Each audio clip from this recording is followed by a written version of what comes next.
मुख्यमंत्री आज येत आहेत. मेडिकल कॉलेजचं खरं तर आज भूमिपूजन होणार आहे. संघर्ष समितीनं मोठा या ठिकाणी संघर्ष केला होता, अर्थात तुम्ही होते त्याच्यामध्ये. आज कार्यक्रमामध्ये मुख्यमंत्री उद्धव ठाकरे असताना ह्याला मंजुरी मिळाली, पण आज श्रेय भाजप घेते असं वाटतंय का? त्यानंतर प्रक्रिया आता सहकारी पक्ष त्यांचे नाराज शेवटी आहेत. उद्घाटन करायचा कार्यक्रम शेवटी आता या राज्याचे मुख्यमंत्री ज्या पक्षाचा मुख्यमंत्री असतो तो मागच्या सरकारमधल्या केलेल्या सरकारच्या कामाचे उद्घाटन भूमिपूजन हेच लोक करीत असतात. इथं आमचं जरी सरकार असतं त्यांनी काही निर्णय घेतलेले असतात आमचं सरकार बी करतोय, पण दुर्दैव ह्या गोष्टीचं आहे की आज मेडिकल कॉलेजचं उद्घाटन असताना कुठल्याही प्रकारची चर्चा किंवा ज्या लोकांनी हे आंदोलन करून हे कॉलेज मिळवलंय त्यांना कोणाला तरी बोलवणं, त्या समितीच्या लोकांना विश्वासात घेणं ही काही प्रक्रिया नाही. इथं काय चाललंय, पालकमंत्री बोर्डीकर आणि भाजप असं एवढंच काम आहे. भाजपमध्ये दुसरे नाहीत, फक्त बोर्डीकर आणि भाजप अशा स्वरूपाची ही प्रक्रिया चालू आहे. त्यामुळं होल्डिंगवर बघा तुम्ही, एकीकडं बोर्डीकर मॅडमचा फोटो पालकमंत्री वरून साहेबाचा आहे, माजी आमदार साहेबाचा तिकडून चुलत्याचा आहे, बाकी सगळे आपले कॅटेगरीमध्ये आहेत. त्यामुळे जे त्याची स्वतःची सोय चालली आहे आपली. परंतु आम्हाला एवढं समाधान आहे की आज गव्हर्नमेंट मेडिकल कॉलेजचं उद्घाटन होतंय. जी काय आपण सगळ्यांनी परभणीकरांनी, आम्ही परभणीकर या नात्याने जी भूमिका घेतली होती ती आज पूर्णत्वाला जाते, याचा आनंद आहे. बाकी राजकारण ठिकाणी राहिलं, पण त्यांनी हे सगळ्याला घेऊन करायला पाहिजे होतं. ओपनमध्ये तिथं जागेवर स्पॉटवर करायला, हे ऑनलाईन उद्घाटन ठेवलंय. एक मी दुसरं बघितलं की महापारेषणने एक पत्रिका काढली आहे, निमंत्रण पत्रिका, त्याचंही ऑनलाईन उद्घाटन आहे. त्या पत्रिकेत माजी आमदार रामप्रसाद बोर्डीकर साहेबांचं नाव टाकलं. माजी आमदार जिल्ह्यात भरपूर आहेत. सेलू जिंतूरमध्येच बघायचं झालं तर तिथं लहाने साहेब बी आहेत, भांबळे साहेब बी आहेत. मग प्रोटोकॉल कुठे गेला, हे प्रोटोकॉल काढणारा कोण? त्या अधिकाऱ्याला विचारलं मी, ते म्हणते जिल्हाधिकाऱ्यांनी पत्रिका फायनल केली. होई जिल्हाधिकारी, महापालिकेचा अधिकार जिल्हाधिकाऱ्याला दिलाय का जिल्हाधिकाऱ्याला कोणी सांगितलं की हे नाव घे?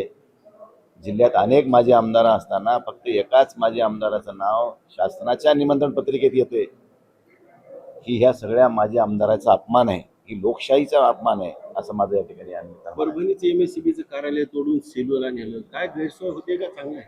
गैरसोय आहे बघा. परभणीमध्ये दोन्ही, एक सब डिव्हिजन आणि 2 सब डिव्हिजन दोन्ही इथं होते.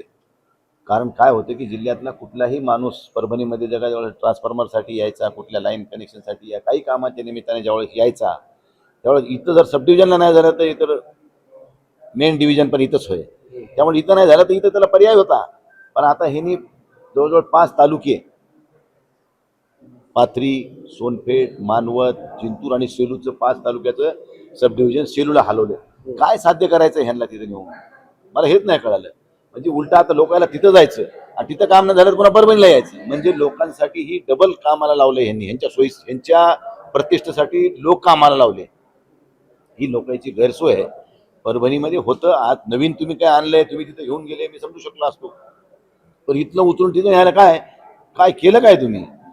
उलटी लोकांची गरज. आता मला सोनपेठवाल्याला परभणीला यायच्या ऐवजी आता सिल्ला जावं लागणार. मानवतवाल्याला ठीक आहे बाबा, जवळ आहे तिथे, इकडे इकडे तेवढंच आहे, तिकडे तेवढंच आहे, पण बाकीच्याची गैरसोय व्हायली, त्याचं काय करायचं? आम्हाला एकाच कामात दोन्ही कामं होत होते, आता वेगळ्या वेगळ्या कामासाठी 2 ठिकाणी जावं लागणार आहे, ही एक लोकांची गैरसोय होते. हे एक लक्षात शासनाने ठेवलं पाहिजे. त्याचबरोबर आज मुख्यमंत्री येणार आहेत. आमच्या जिल्ह्यातला खरा महत्त्वाचा प्रश्न आहे तो पीक विम्याचा. 40,000 शेतकऱ्यांना पीक विमा मिळाला नाही. काही लोकांनी मॅनेज करून त्या पीक विमा कंपनीशी या ठिकाणी जिल्हाधिकारी त्याच्यामध्ये आहेत असं चर्चेतून दिसतंय. पण जिल्हाधिकारी आणि त्या कंपनीचं काही समन्वय आहे का, दोघांचं काही संधान आहे का? मग काही चळवळीतल्या काही 10, 20, 50, 100 कार्यकर्त्यांनी आपले नावं दिली आणि त्या नावाला लोकांना लाख लाख रुपये मिळालेत. उदाहरणार्थ सांगतो की किशोर ढगे नावाचा एक शेतकरी संघटनेचं काम करणारा कार्यकर्ता आहे, नेता म्हणत, त्याच्या म्हणण्यावर काही 5-50 शेतकऱ्यांनी अर्ज केले, त्याला लाख लाख रुपये भेटले आणि त्याच गावात दुसऱ्याला काहीच नाही. म्हणजे काय ठरवून चाललंय का, असं मला कधी कधी वाटतंय. म्हणून जे शेतकरी पीक विम्यापासून वंचित आहेत त्या सर्व शेतकऱ्यांना पीक विमा मिळाला पाहिजे, ही आमची आज महत्त्वाची भूमिका आहे. वैद्यकीय महाविद्यालयाचं आपण पाहिलं, तुम्ही स्वतः गेलतात महाविद्यालयात, प्राध्यापकच नाहीत शिकवाय आणि एकीकडे भूमिपूजन होते, कसं वाटतं हे सरकार? प्राध्यापक नाही, बऱ्याचशा काही अडीअडचणी, त्या सगळ्या सुविधा गिविधा. आता उद्घाटन आज व्हायला म्हणल्यावर उद्या आपल्याला मुख्यमंत्र्याला बोलायला आपल्याला मोकळीक मिळेल ना.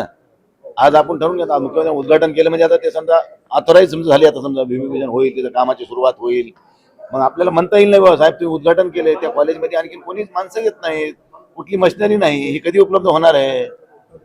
काही टेंडर असे व्हायला लागलेत की मेडिसिनच्या नावाखाली काय आणून द्यायले देवाला माहिती. तिथंच ठरूनच चाललंय सगळं. हे ठरून चाललंय आरोग्य सेवेसाठी घातक आहे. तिथं माझी माता भगिनी कोणाची असं तिच्या जीवाशी खेळ कुणी खेळू नये पुढाऱ्यांनी, माझं असं स्पष्ट मत आहे.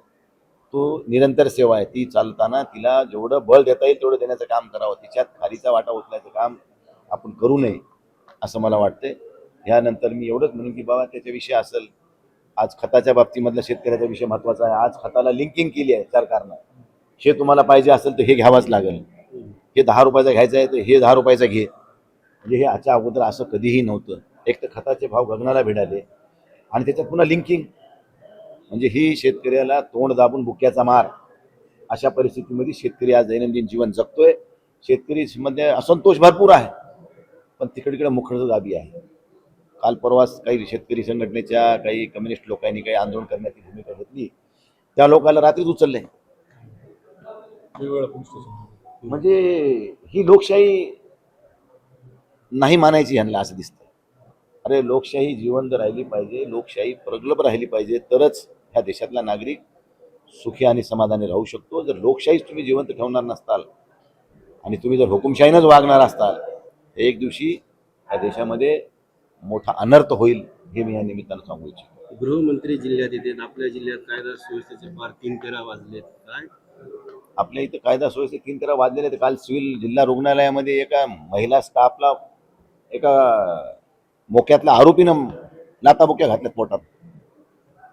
महिलेला ती ऑन ड्युटी कामावर असताना आदल्या दिवशी रात्री हॉस्पिटल फोडले अपघात विभाग. त्याच वेळी जर हे ऑफेन्स दाखल झाले असते तर दुसऱ्या दिवशी त्याला ही करायची वेळ आली नसती. परंतु एवढी घटना घडून सुद्धा पोलीस प्रशासन त्याच्याकडे बघायची भूमिका घेते.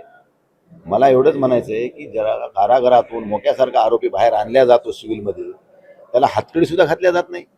सामान्य माणसाला हातकडी लावतात, ते म्हणते बाबा इज्जतीपोटी नका लावू, तरी त्याला लावते, आणि ज्याला लावायची त्याला लावित नाहीत. म्हणजे नेमकं काय चाललंय? त्याला जर हातकड्या लावून घातलं असतं, आणलं असतं, तर हे एवढा तांडव माजलेला गेला नसता. जाता जाता ईदगाह मैदानात सुद्धा त्यांनी 5 कर्मचाऱ्याला वायकल तशा पद्धतीनं वागून शिवीगाळ केली.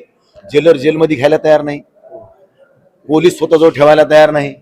म्हणजे हे नेमकं काय चाललं लागलं हेच कळा ना. पोलीस कोणाचं ऐकायलंय, कोणाच्या भरोश्यावर चाललंय? राम भरोसे चल रहा है सब कुछ. राज्य राम भरोसा आहे. बिलकुल राम भरोसे. ओके.